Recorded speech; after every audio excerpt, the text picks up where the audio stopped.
Sober Sophistication, the podcast. Sober Sophistication, living in a new way. It's alcohol free. When sober meets classy, live your best life and sip with us. Sophistication is a must. We're winning in a new way. When sober meets classy, sober sophistication. Hey. Sober sophistication. Hey.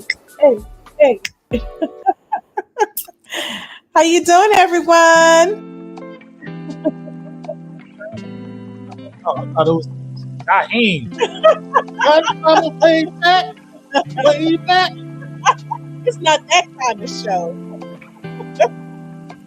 We're not talking about any breakup or anything like that. We're talking about how we kept us together. I know. Can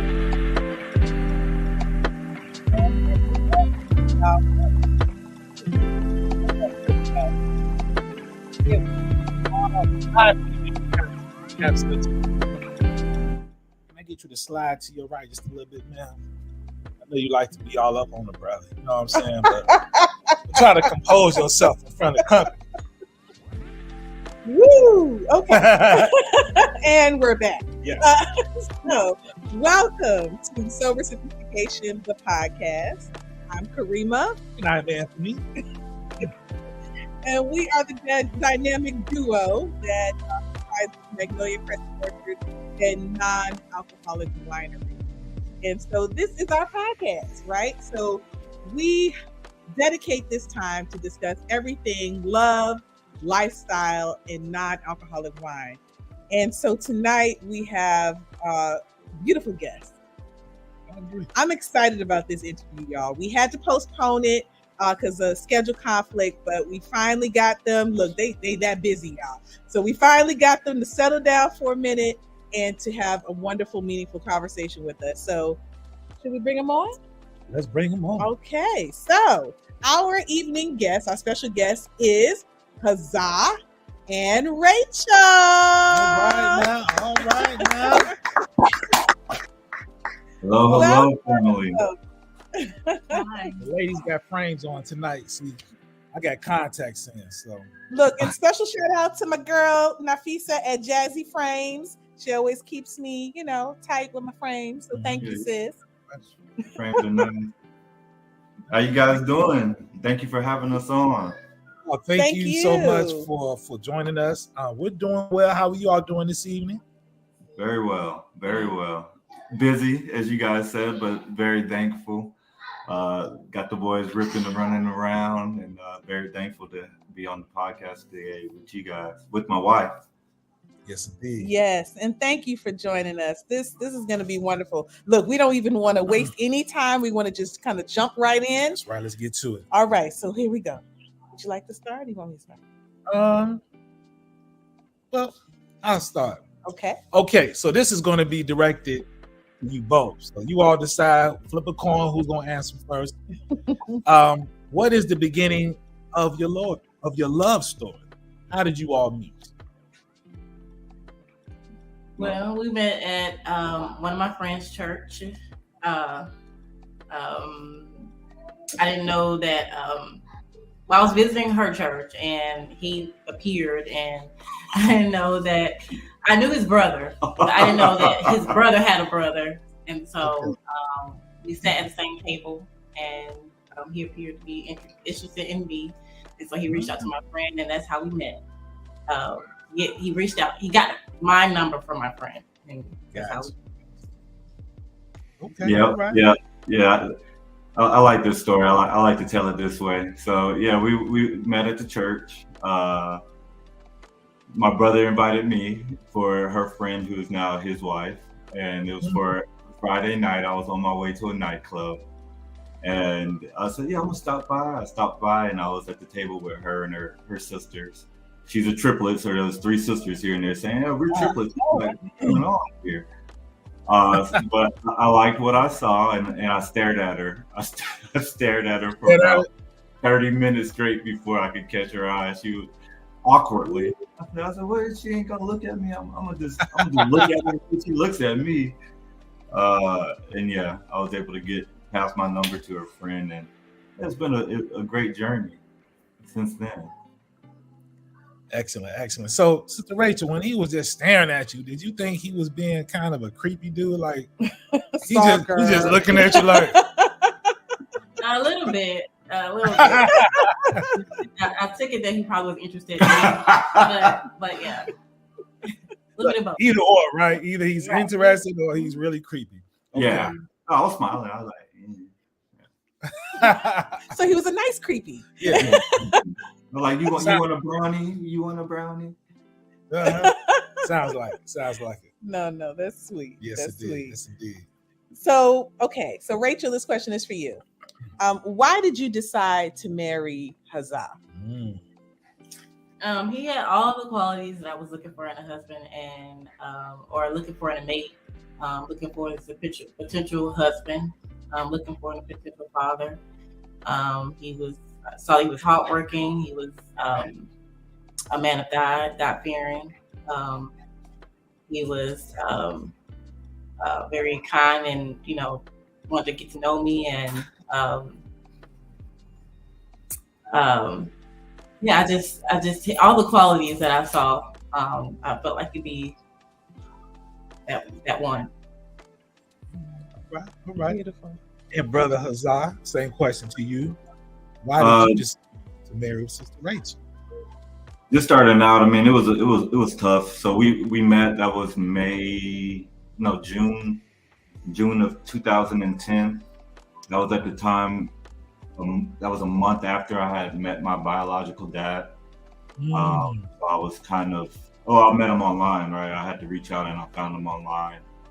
So she had met a different version of me then that was quite confused, and she was able to be my friend as I traveled to meet my father in Qatar and lived there, right? Changed my last name. So she met she met Rashad Gibson and she married Hazaa Tabashi. I got my family's last name. So 3 years of traveling back and forth here and working some in the Middle East. 30th birthday, I remember being in Dubai, and it was some time apart where we tried the long distance and it just was difficult, impossible, right? And she said, come back home. I was like, yeah, that's the one. And I made an effort from that point to stop what I was doing, get back home. And I started grad school and really, I went from, just frolicking to, okay, let's set a foundation. And she's been my ride or die. It was the best thing that I ever could have done. Beautiful. And so, next question for you, Brother Hazaa. We're gonna switch gears a little bit. So we're gonna really dive into a lot of the substance of why we're having asked you all to join us today.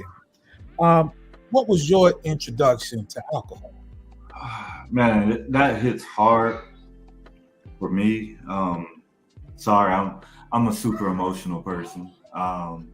Me too, brother. So look, all right. Don't worry. So I just got off the call with with somebody. Okay. And they're going through it, and very close to me, somebody I grew up with. But the hard part is, late last year, a friend of mine passed away from suicide, right? And it was a friend that I grew up with.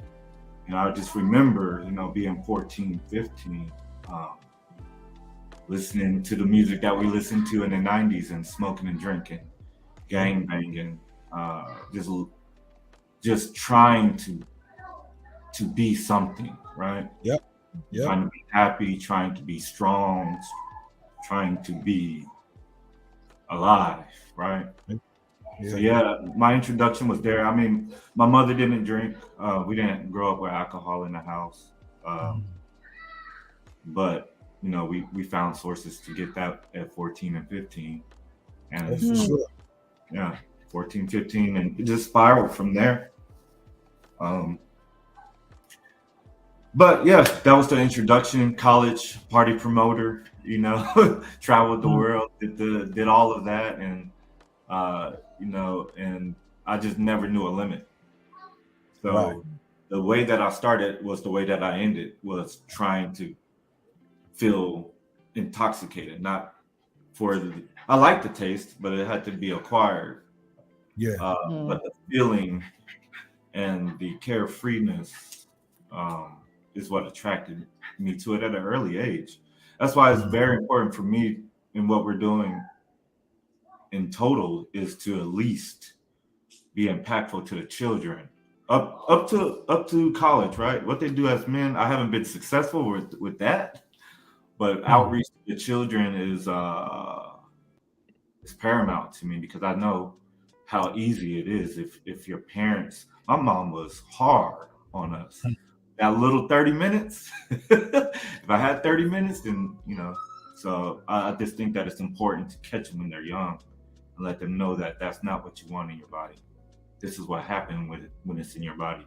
This is what it can do to your relationships if you put it into your body. So yeah, sorry. Yeah. No, and actually,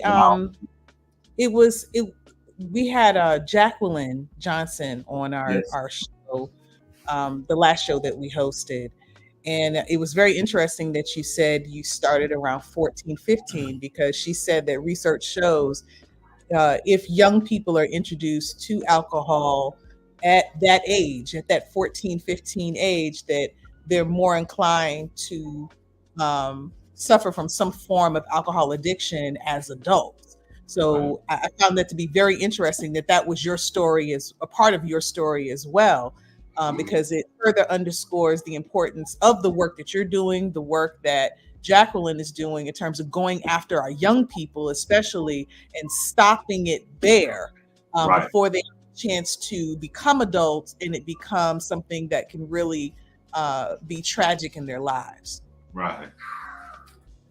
Excellent. Yep. Point. Excellent. So, as a follow-up to that question, and I thank you so much for just really, opening it up and laying it out. I can relate to much of what you said growing up in Chicago, the gang banging, the drinking at an early age. I think I had my first, growing up around uncles who got a kick out of seeing their nephews like drinking what they thought was water, but it turned out to be vodka or something like that. They got a little chuckle out of that. But I didn't really start like going for myself in terms of trying to get it.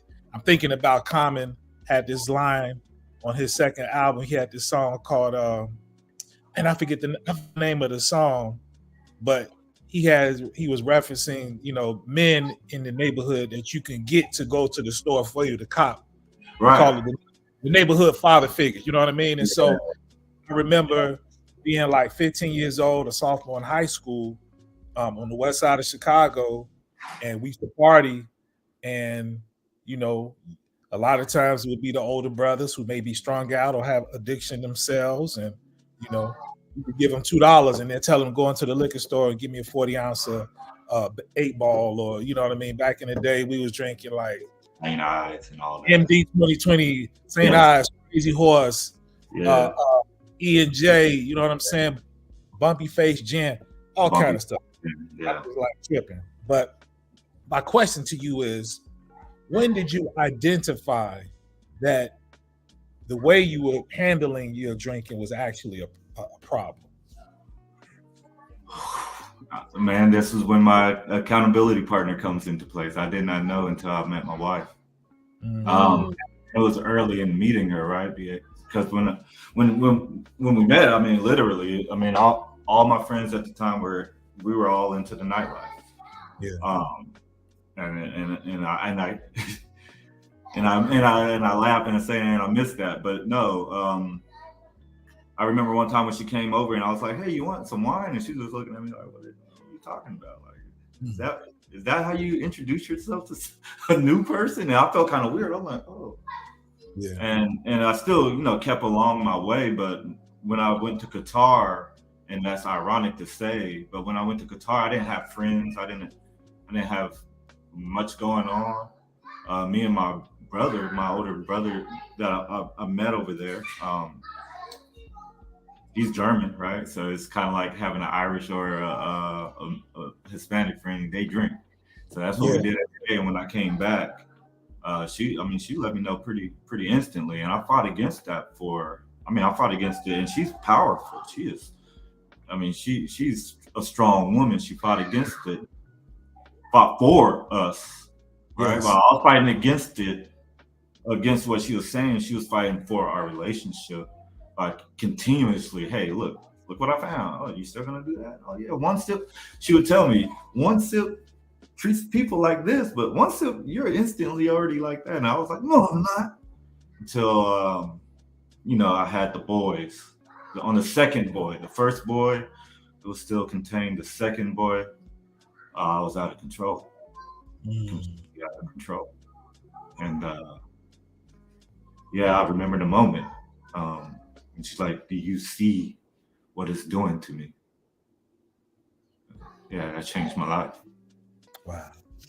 So Rachel, how did you come into the knowledge that Hazaa had an addiction to alcohol? Like, when were you made aware that was a real problem for him? When I noticed that he couldn't put it down, like when I would say, hey, it's becoming a necessity, it's starting to make you, it's your actions that we're being impacted, or I'm being impacted by your actions. And we would have those conversations. Are you going to stop? It would just not be, it would be, yes, I'm going to stop. And it wouldn't be it would be the same thing. And I noticed that, okay, you have a problem with stopping. So that's when I realized that it was a addiction. Definitely was an addiction. So was there a time that supporting Hazaa started to try your own faith? Yes, it did. It brought me definitely closer to God. But it was also trying at the same time, because I found it difficult and how to deal with it. And so just wondering when was the last time would be the last time. So that's how I kind of tried my faith. So every time he would say I would stop, it wouldn't stop, or I'm going to stop, it wouldn't stop. So that was trying to my faith. So what was it that allowed you to get through those moments? Where did you turn to? I pray to God a lot. I definitely feel like he definitely brought me through. I would turn to my sister, my mother. They were very pivotal in being there for me. Definitely my sisters and God. Yeah. Yes. Brother Hazaa, was there a time when you thought your addiction to alcohol caused you to lose your immediate family? And if so, how did you pull through? That's a good question. Yeah, it was at that point. I mean, when I saw her saying, "Look what it's doing to me," where I guess the veil had gone off my eyes, and I'm like, man, I'm breaking my wife. Yeah. Not losing like she was gonna leave me. Okay. We don't believe in that. But losing the one that I love, like mentally, right? Mm-hmm. It is trying. I mean, like a cartoon character out there, and by God's grace, I never harmed anybody, never been in jail, never all the bad things that happen to alcoholics like that. It just never happened to me. I mean, she saw, she's seen it, and it was that, and I remember early with my youngest, we have a pretty, you guys been in the house, a little bridge, that kind of connects our house. I was kind of tipsy. I wasn't drunk, but I just remember carrying little Amir and saying, I can't be drunk walking this high up, and I can't be drunk walking with my baby. I can't. And I kept going through it, and I said, I can't be around my family. I finally got to the point where I said, I can't be around my family while drinking. Okay. Mm-hmm. Because it just is not serving where I need to go and where I want. I remember when I met my father in person, and he says, "Hey boy," and his name's Hazaa. He looks like me. Hey boy, welcome. I love you. What is it you want? Yeah, I want to be a good, that's how they talk overseas. And I just want to be a good father. That was the beginning of the journey for that. So when I realized that alcoholism was going to be a foundation of me as a father, if I continued, I had to stop. Right. And it's still a struggle. And I share that with those who keep up with me, with my relapse this summer, right? I was so worried when I relapsed, even though it's for a blip. I was so worried that she was going to find out and leave me. Because it had been so long. Right. I remember and it took some time for me to stop, but I remember she says, you got to give yourself some grace. And I was like, wow, I was really like, I'm worthless, or useless. Yeah. And she really empowered me, right? Yeah, yes. So, yeah. Beautiful. So imagine me drunk, emotional. I'm crying, laughing, loving, but to the extreme, and it's just not cool, right? Oh, I love you. Oh, I hate you. Oh, I'm sad. So it's just, for me, it's better to be balanced. Yes. But I can understand the emotions because I love it. But alcohol for me makes me cry more, makes me laugh more, And my wife is a balanced woman. She does not deserve extreme me. Exactly. Well said. And I just wanted to add to the conversation this point. I think oftentimes society teaches us that in order for us to have these reflective moments, that we need assistance. Need the assistance of some sort of outside agent, right? Whether it be alcohol or I used to have a young man I was dating when I was somewhere in my 20s, and he thought he couldn't be creative unless he got high with weed, and that seems to be a running theme that we're taught as we're growing into our sense of self. And so just identifying that you don't need it, and that you'll have a broader, more full life and expression of self without it.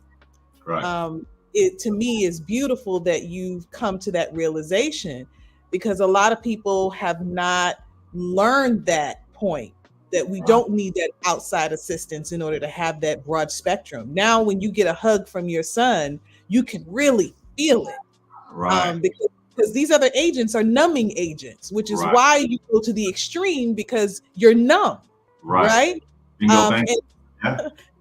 So I really think that it's beautiful that you're able to step away from that and now really feel and embrace the totality of the emotions and the joy, the depth of the joy that you can feel in your heart is wonderful, and it's exciting.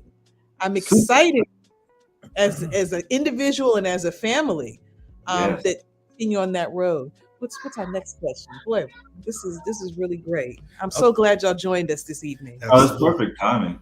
Perfect timing, dude. For us, I mean, it's been another tough week.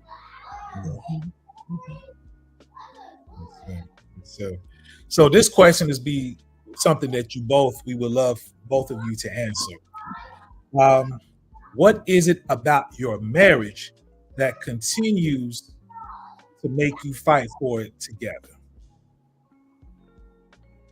Well, I'll say the vows that we took before God, and also the love we have for our family. We have 2 boys, and they are what keeps us going. So they are our rock, and we're better as a family unit. So it keeps us going. Yeah, I would agree. I mean, we are that kind of family. We pull over with our kids all the time. I mean, but for just my wife and I, because I like to keep that on the forefront too. I mean, I like my kids, my wife. You know, like they're gonna grow up, and my wife's still gonna be here. So I'm trying to stay conscious of that, and it's something that I have to continue to work on. I'm not a pro at it yet, but I think something that keeps me going is that we have a want to become better at what we're doing. Both of us do. Yes. We try very hard. I mean, and we both, iron sharpens iron in that way. Right. Yes, sir. So that's almost on a daily basis. I said we push each other. It was great to even just see her working out earlier. She was just getting it in. I was like, oh, look at her go. But she's also like a vegan route. She's on that journey. She just started. Beautiful. Sorry, share. But it's inspiring me though. I see like a lot of clean in there. It's inspiring. So it's just iron sharpens iron. I'm inspired by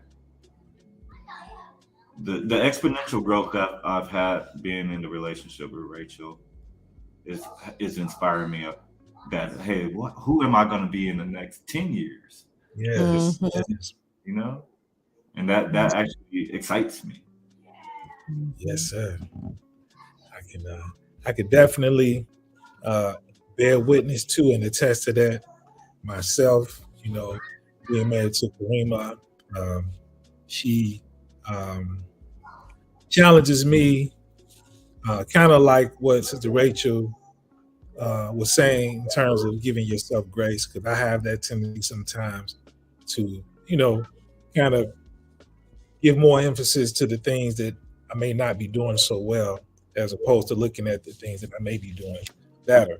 Right. And so, she's always there to kind of pull me back and kind of get me back and get me back centered, have some balance. And but the example that she puts forth in doing what she does is very inspiring to me, and really a lot of the effort that she puts into our children to help cultivate and develop their interests, what may be innately given as a gift. It's a beautiful thing to observe. And so, like you, I'm just in my mind, I like to sometimes envision, like, where will we be, like you said, 5 to 10 years from now, and just the trajectory that we are on. It's a beautiful thing to just even consider. So, well, I was just gonna share something that I always think of when I'm communicating with you, yes, or when I'm communicating with the children. And I believe that Rachel does the same thing, just based upon what you shared. And it's Proverbs 18:21, where life and death are in the power of the tongue. Yeah. And those who love to talk will have to eat of their own words. And so by understanding that as women of faith, especially, that the strength that a part of the strength that we offer to our men, to our husbands, lies in our ability to speak life into him. Even in his darkest moments, we're supposed to bring the light of truth, and it can reignite it in his heart. And so I think just understanding that principle alone, because I'm always looking at, as people hear our stories, as people hear our testimonies, things that they can take away with them, because there's someone in their lives, and I know what is it, Housewives and all these shows will show Black women especially cutting our men down, right?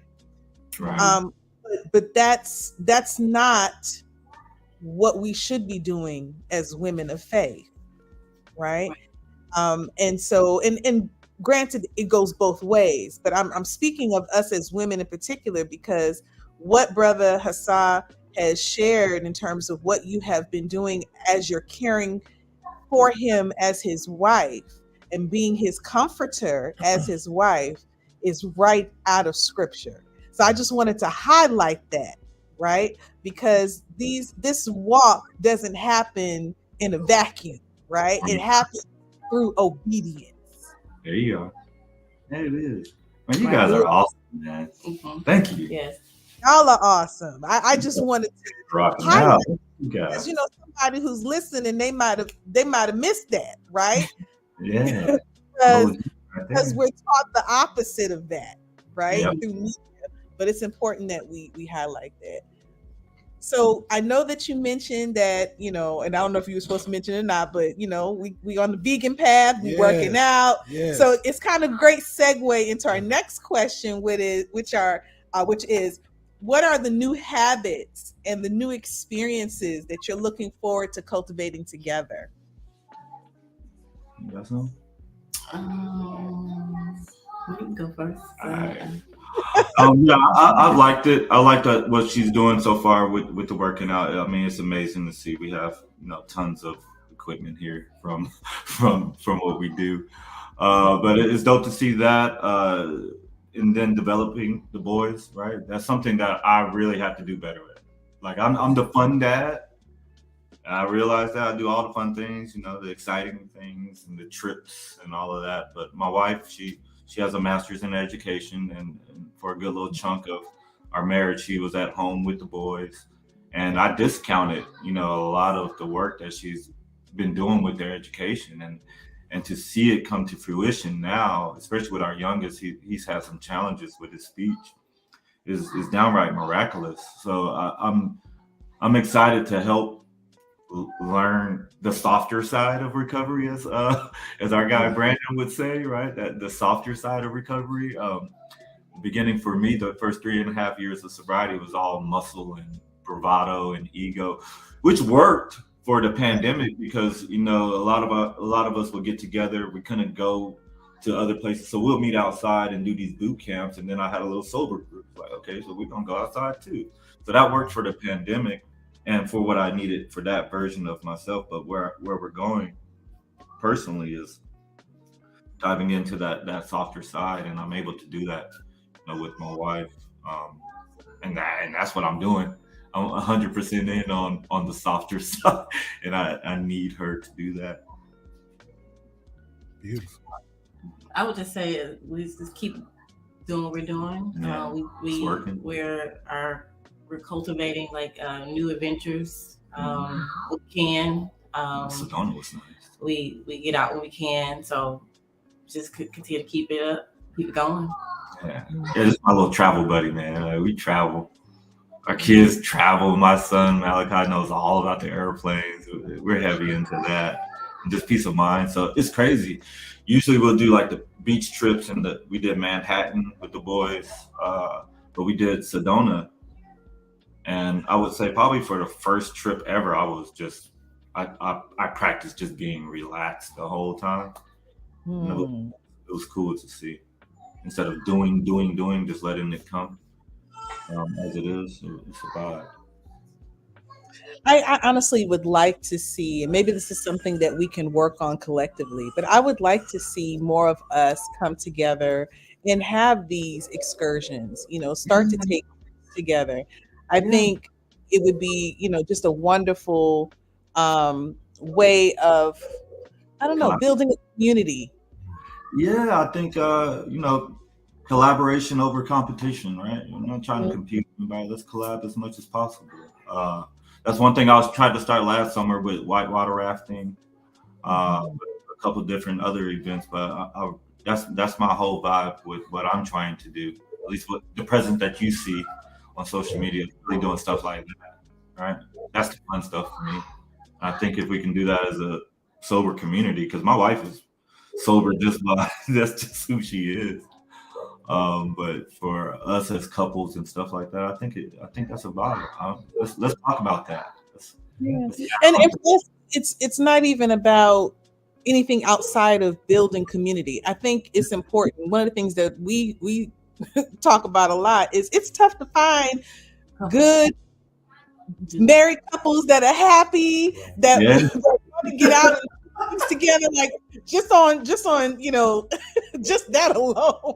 It is. It's very tough. You Very know, tough.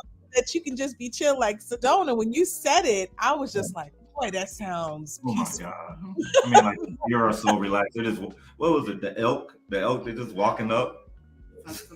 Some kind of weird looking animal. It was very relaxed. There was a bunch of them. I'm like, even the animals are relaxed in Sedona.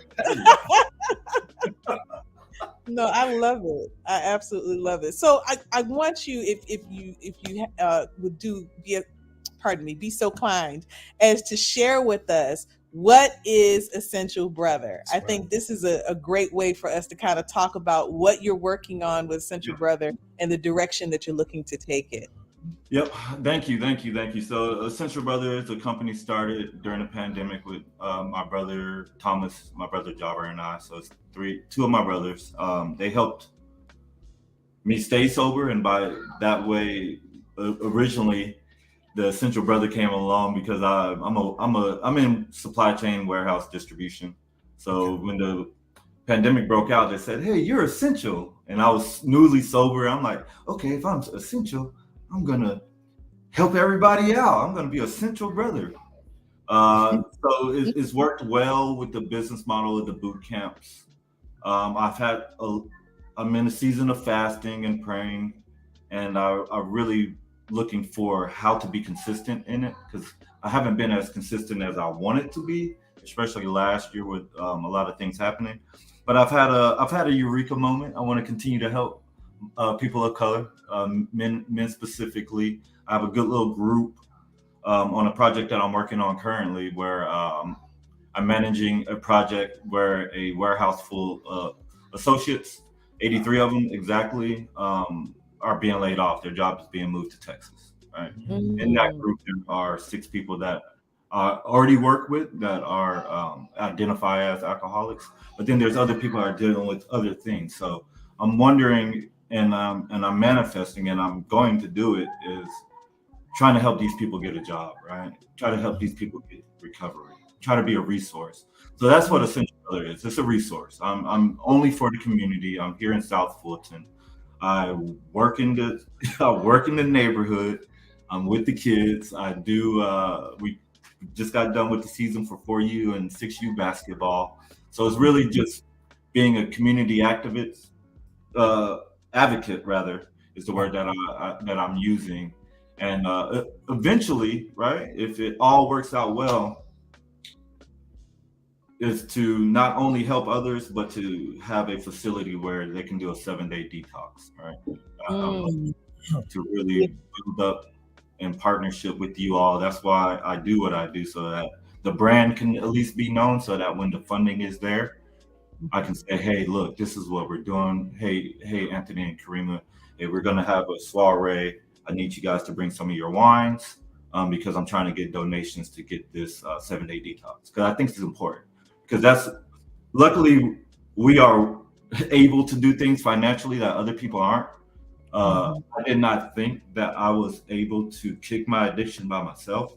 So we spent a good little chunk of change on a 7-day detox to make sure that I didn't experience the DTs, because I was really worried where I was at. So, and what does that mean for those who are not familiar? The DTs, what does that mean? Or seizures. Oftentimes, when you have drank to the point that you're drinking over a pint a day, you could of liquor, you could withdraw and seize, and that is a thing that happens to extreme alcoholics, which I was. So I checked in. A lot of people stay longer. I got out in like 4 or 5 days. But what I want to do, I want to help fund. So we've already started that this year. Hopefully by Father's Day, we'll have enough funds to sponsor a dad. So you will see a lot more, if you're following on Instagram, Essential Brother, you'll see a lot more information on that to come. But I just want to get one dad that cannot do for himself and sponsor their rehab at Ridgeview here in Atlanta. So that's what I want to do, and that's what I wanted to build up to. Awesome. And what do you have your financial goal that you would like to share? Because you never know who's going to watch this on replay, and they might just hit it off with a little check with no rubber. I don't. I know that without insurance, it costs about $5,000 for somebody to go into the 7-day detox program. With insurance, it's still about $3,000. So if I can just get $3,000, because I'm aiming for one, and if I get more, I'll be transparent and say, hey, we got a pot of $100,000, and we're going to sponsor this many people. Then I think that's easiest for me to digest, because if I get caught up in goals, then I get caught up in that ego and that competitive. I just really want to see how organic it can be and go from there. So that's what we're working on. And that's the biggest project now is that 83 people, right? I want those 80. I really, really want to help not just the company to close, because that's what I do. Close, open, expand. But this group has touched me so much. I'm like, man, I'm going to pour my all into these. Next 3 months, I'm pouring my all into these people. And we'll see what happens. That is incredible. Something else that Anthony and I have talked about is engaging corporate America, because we are a firm believer that corporate America aids alcoholism. Yeah. Point blank. I don't know if you want to share your story when you were working with a pharmaceutical company of all places. Yeah. Did you want to share this? Yeah, I was working at a pharmaceutical company, as Karima was saying, and like I have not drank like for over 24 years now. And so I was new to the company, and they were having this midday, I think it was on a Friday. They were going to, do a half day of work, and they were going to a brewery. And I was like, I'm not going. Like, the thought never into my mind to go. I'm like, I'm not going there. I have no interest in going to this brewery. And so I didn't go. And Karima was telling me, you should go, you don't have to drink. You could just have you some water. For me, I didn't want to be in that environment. It was not anything that I had any interest in being in. So I didn't go. Now, these people left work. I stayed in the office and worked. My manager at the time, she's calling me, trying to figure out if I'm coming. I'm like, no. And then I ended up leaving. I worked, I probably left maybe about an hour. But I'm like, heck, y'all left work to go to the brewery. I worked, and then I'm going home. Man, that following Monday, I get pulled into a meeting with my manager, talking about, for me not to go. I don't remember what she was saying. And then, well, if you weren't going to go, you should have stayed the whole shift. I'm like, y'all really making this a real issue because I didn't want to go to a brewery and be around you all who were drinking. Right. So, and I prior to that, I had spent several years in government, in the public sector. And of course, in that environment, you're not drinking nothing, unless you're doing it undercover. But in the public sector, in the private sector, in corporate America, they'll bring that stuff around to your cubicle sometimes, depending upon what company you work for. So, I like to share that story because I say, when we started Magnolia Crescent, if I would have known that there were so many options, then I could have taken a bottle of sparkling brew, or something, use it like a Captain America shield, like to keep off of me. You know what I'm saying? Like, I got it, brew. You know what I mean? So, but the reason why I was recommending that he go was because I understood from working corporate America for many years that they use the weeding out process. Yes, they want to see if you're a team player. Yes. Right. And so when you don't go, it communicates a message that you don't intend on communicating. Right. So when I was very young and watching my parents both navigate corporate America, my father taught me at a very young age, you order yourself some cranberry juice, you have them put some ice on it, and you nurse that, and you never put your drink down. So he taught me how to navigate corporate America when it came to, especially with the alcohol, as well as many things, right? Because he understood and he shared with me the understanding that why they're using it. They're using it as a weeding process. And depending on what industry you're in will determine how much alcohol you are exposed to. If you're an attorney, you can forget it. Man, law firms have a look. I know y'all out there, law firms. Hey, lawyers. Look, I'm not trying to get on y'all. I'm just not at all. All in jest. But can you relate, Brother Hazaa, Sister Rachel? Yeah, no, I mean, I think it's dope. I mean, and hats off to you guys. I mean, what you guys are doing in that question and how you guys are rocking out, I love this. Yeah, I mean, I'm the corporate guy. I know who I am. I'm the diversity hire. I'm the analytical Black guy. I'm the guy that looks young but has 20 years of experience. I understand all of that. And yeah, exactly. That's where I was. I was 3.5 years into sobriety. Had no inkling that I was going to drink. It was like, no way, no how. And yeah, I started feeling those pressures from corporate. I really did. I really did. And yes, I was weak in that, right? But it would be the case where I was always the person that didn't go to the after hours. I didn't go on the trips with the people. Oh, you going where? It's cool. I'm going to go with my family. And you start hearing those whispers. Oh, yeah, well, you know, we're going to have an important meeting, but Hazaa's not going to be there. Ah, ha, ha, ha. Yeah, he's going to probably be doing some push-ups. Yeah, and now I'm okay with that. But yeah, I fell for it. I said, okay, I want to go to that next level. I'm working for a global company. I want to go to that next level, and I want to start building those relationships that I'm obviously not building. I'm not there when they're building them. And I had that sip at the Braves game. You know, cheers, guys. And you know, I mean, it led up to that, right? Whether it's the Heineken 0.0 or whatever, but it led up to that where when I said, okay, this is it, I was sitting with colleagues and had a drink. And 2 months after that, right, we traveled for work to Europe.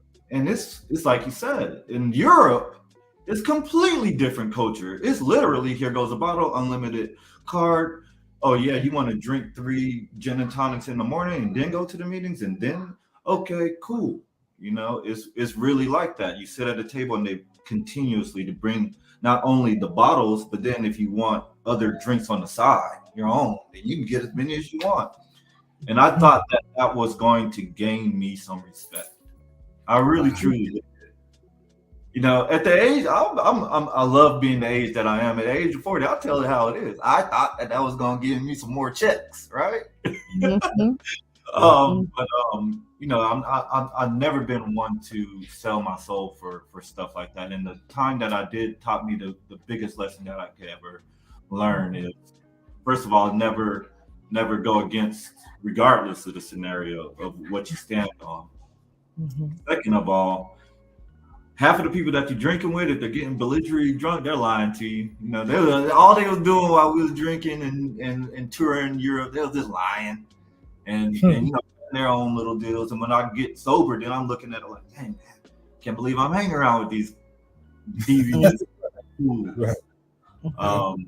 But yeah, it was a big lesson in be okay with who you are, because it's drinking or going for that corporate, you don't have to do that.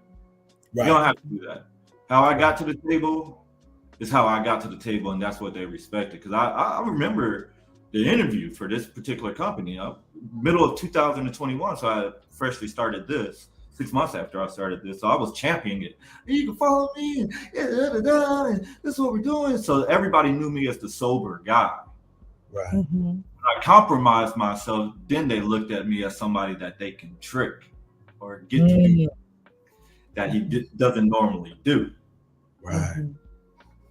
So that was a big lesson, and that's something that I've been digesting now, and I'm cool with it. I love to tell the story because it was necessary. Mm-hmm. It had to happen for me to fully understand that that's just how it works sometimes. And you're not alone. And the point that I was getting to is because corporate America is complicit, they should also flip the check or sign the check. They will. If they have employees that are battling alcoholism and the insurance will pay a certain percentage, then corporate America should pay the balance. Yep. That's what I'm getting at, because they knowingly and intentionally create environments to foster alcoholism. Yeah. I mean, I've worked with people who were battling alcoholism for 20, 30 years. Yeah. And corporate America didn't say anything. And you know why? Because they worked longer hours. Right. Weird hours. Time in the day and night, because they knew that they needed that to pour into, right? Mm-hmm. To that work. Yeah. And so I think that they should be held accountable for the types of environments that they cultivate. So that's what I was getting at, is that they should also have to. So when you're raising funds, that's probably one of the first places I would go and explain how they're complicit. No, but that's what we got to do, right? So that's why we got to collaborate. And I wanted to start this year really relax and be with my wife and my kids and tie up some things that we were doing. So I'm super excited to get that started without pressure, just being organic. And it's dope I mean, my wife is super reserved, all right? She doesn't share a lot. She doesn't share a lot on social media and all of that. So for her to even be on here, let you know what kind of wife I got. She is not the public wife. Sometimes she wonders why I share so much, but it's necessary what we're doing, and I'm here for it. I'm not gonna stop until it's successful. I'm not. Amen. Well, we're not going to take any more of your time. That's we right. appreciate Very much. everything that y'all have shared with us this evening. I believe anyone who listens to your testimony and what you shared will definitely be edified by it. And we thank you so very much for joining us. So much. And continue to do what you guys are doing with the winery. I can't wait to pull up to the winery. Like, I know some winemakers. That's right. Non-alcoholic winemakers. Oh, I'm sorry. I'm sorry. You know, everybody else out there. Of course.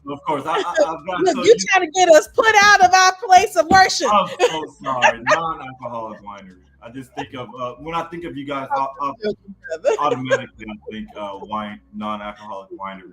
But thank you guys. Sorry. I'm just joking with you, brother. Just a little levity. That's all. Thank you guys. Right. You all have a wonderful evening, family. Thank you. You too. Thank you. Okay. Peace. Peace. All right, y'all. So I thoroughly enjoyed that conversation, and I prayed that you did too. Yeah, I thought it was beautiful. I mean, and the way it ended, I mean, that part where he really opened up about his experiences in corporate America. Yes. I mean, that was powerful. Mm-hmm. And just him being transparent about he did it in pursuit of trying to, climb that corporate ladder and to gain acceptance among his peers. And he's not alone. No, he's not. Oh my gosh, he is not alone. Not at all. And I'm still a firm believer that corporate America is complicit in the rate of alcoholism from the types of environments that they create. And they're going to have to pay the piper. And when I first moved here, I used to work for a technology company, and I must have just came at the end of a certain era that they were, but they were like, man, prior to, because I started in June of 2000, it was like last year they would bring like, how you work in an office environment and they have a cart where you would like move paper and other supplies around. They were saying how they would have a cart that would be loaded with beer and stuff like that. And they would literally be going up and down the aisles with alcoholic beverages for people to consume. Wow. And so you're right. I mean, corporate America is complicit in it's just it's crazy. And overall, in a not so passionate way, let me explain it this way. Right. That corporate America has to do a what's the word I'm looking for? Has to become more introspective about how it conducts business, the types of environments that it creates, and what its impact is on its employees. Yes. That is what I'm referring to. Yes. If I must say it in a less passionate manner. And as a result, there is a paradigm shift that has to take place to keep or to make the work environment healthy and successfully productive. Yes. If you really want to get the best out of your employees, we have to do a better job of creating better in work environments. And it's not just about putting a treadmill in your workspace. It's not just about having some companies that have video games, right? A gaming center. Right.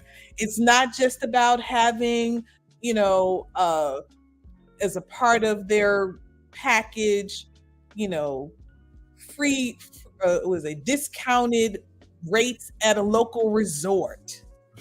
So you can get massage therapy, or have, what do you call those people that do the little drums, the sound bowls, right? Having somebody do a sound bowl in the office space.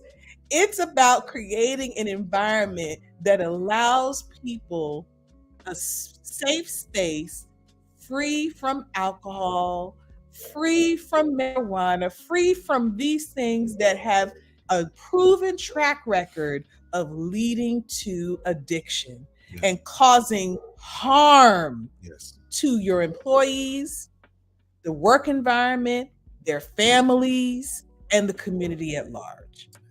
So that's my takeaway of that. But I thank Brother Hazaa, Sister Rachel for joining us tonight. Absolutely. It was an awesome conversation. And I thank you too, honey. Thank you too. All right. All right. And we thank you all for joining us. So yes.